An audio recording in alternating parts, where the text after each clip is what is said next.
Setelah dievakuasi ke Kampung Mayado, Ketua Komnas HAM Papua, Fritz Ramandi mengatakan tak kembali ke Sungai Rawara. Sungai Rawara merupakan lokasi hilangnya mantan Kasat Reskrim Polres Teluk Bintuni, Ibtu Tommy Samuel Marbun. Sungai tersebut terletak di distrik Moskona Barat, Teluk Bintuni, Papua Barat. Dikatakan Fritz Ramandi saat dihubungi melalui telepon Senin 28 April 2025. Menurutnya kelompok sipil bersenjata di sana menyerang secara sporadis sewaktu-waktu. Hal itulah yang ia alami pada Minggu 27 April 2025 saat ikut pencarian Ibtu Tommy Marbun. Ia mengaku mengalami insiden penembakan oleh kelompok sipil bersenjata di Sungai Rawara. Saat itu bersama 4 polisi tanpa bersenjata, Fritz Ramandi hendak membersihkan badan di pinggir sungai. Tiba-tiba beberapa tembakan dari jarak lebih 100 meter mengarah ke mereka. Fritz dan 4 polisi bisa menyelamatkan diri dari tembakan, tapi terluka karena terjatuh dan terpleset saat menyelamatkan diri. Pada siang setelah kejadian itu, Fritz dan warga sipil lain yang ikut misi pencarian Ibtu Tommy dievakuasi ke Kampung Mayado, Moskona Selatan, Teluk Bintuni. Diakuinya timnya tidak bisa kembali karena ancamannya nyata dan jaraknya jauh sekali. Yang menyebut ada 2 ancaman serius. Pertama, ada beberapa binatang buas, banjir, dan derasnya aliran sungai. Selain itu, ucapnya perjalanan dari distrik Bintuni menuju Sungai Rawara sangat jauh. Rombongan lebih dulu ke Kampung Mayerga, Moskona Selatan yang ditempuh 7 jam menggunakan mobil.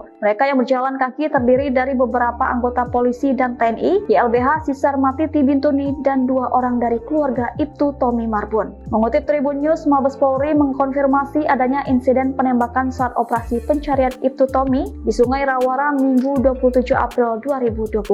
Karo Penmas Divisi Humas Polri, Brigjen Trunoyodo Wisnu Andiko, menyebut tim Brimob yang tergabung dalam Satgas AB Moskona sigap melindungi Fritz dan rombongan. Ibtu Tommy Marbun hilang di Sungai Rawara saat memimpin operasi pengejaran KKB pada 18 Desember 2024.